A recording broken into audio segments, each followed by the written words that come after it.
I found out I was pregnant in the middle of June, and I freaked. I was nervous, panicked.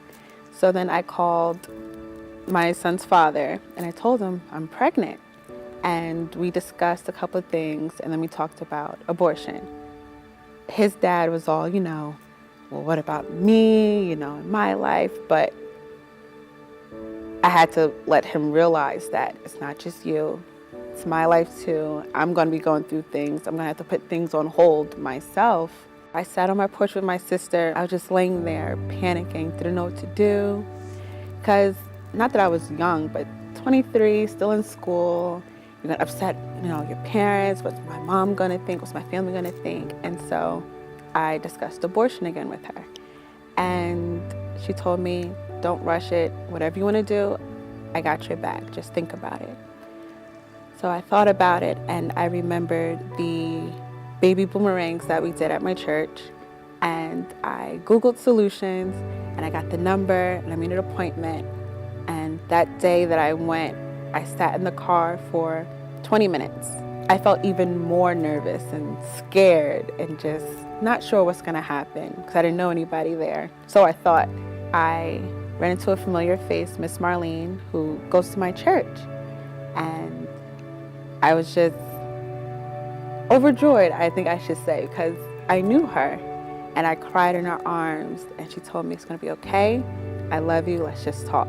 We discussed, what I wanted to do ahead of time, which was the abortion. And just talking to her and not wanting to rush that step. And she told me again to just think about it. And that seemed to be the recurring thing that people said to me, just think about it. Don't rush it. Think about it.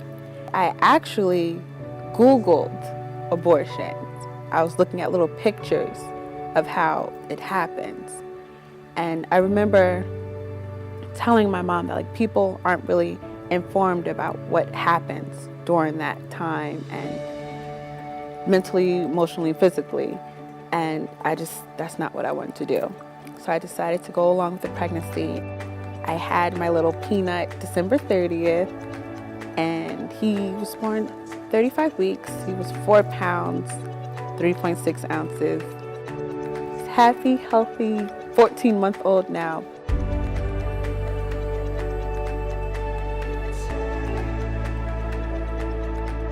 After the pregnancy, even with his dad and his dad's family, it was rocky, of course, but now it's 200 times better. Because now, me and the dad were communicating better. We're on a much better page. We're working things out, working towards, being together. And Josiah's happier. And then his side, they're getting to know Josiah. And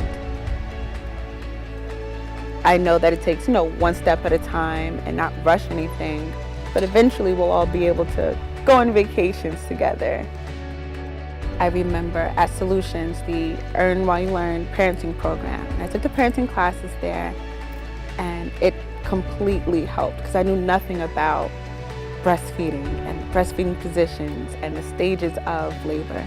So doing that helped me prepare for my baby. I kept in touch with Miss Marlene from Solutions, and she was able to pray with me through everything, and just having, I believe, that foundation of somebody who is also a Christian, someone who could pray with you and talk with you, and you know that you're not alone. The majority of the girls that I know who got pregnant young, they left the church and they didn't return afterwards. And I didn't want to be that person. And once I started showing, and of course people knew, okay, she's pregnant, it wasn't that whole you have to leave the church thing, but it was more, if you need help, I'm here. If you need me, call me, anything you need. If these people who don't really know me like that can love me and accept me and tell me everything's gonna be okay, then of course God forgives me. And now afterwards, they'll come over and watch Josiah for me, and I can take a nap, or I can get homework done, or go to the store real quick without having to take him everywhere with me.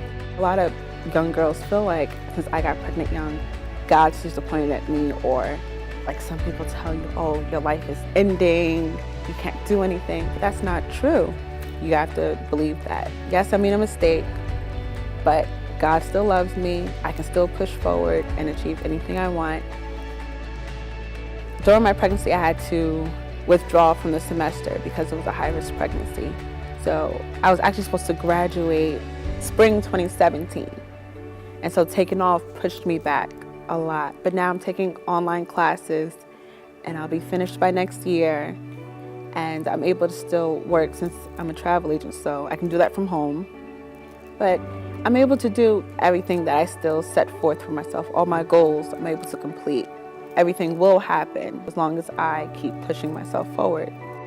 It's not about how fast you finish the race, it's just that it gets done. And when you try to do your own path, which I would try to do my own little thing, God will throw a roadblock there so you can get back on his path. And I'm back on his path. Solutions really did help with that, because now I'm closer to God, especially since my son was in the NICU. My advice for a teenage girl, if she thinks she might be pregnant, is to, first off, don't panic, don't stress.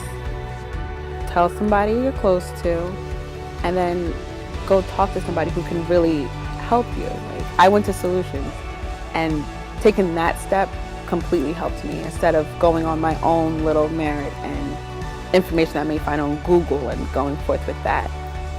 I really, truly, truly, truly am thankful for Solutions, because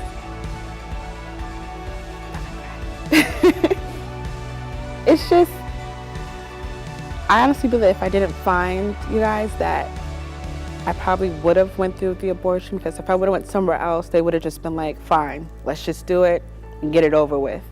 But because of you guys, I was able to take a step back and still have a Christian base to turn to outside of my church family, my regular family. And I met a whole bunch of girls in the parenting classes who were going through the same thing, so I knew I'm not alone and it's going to be okay.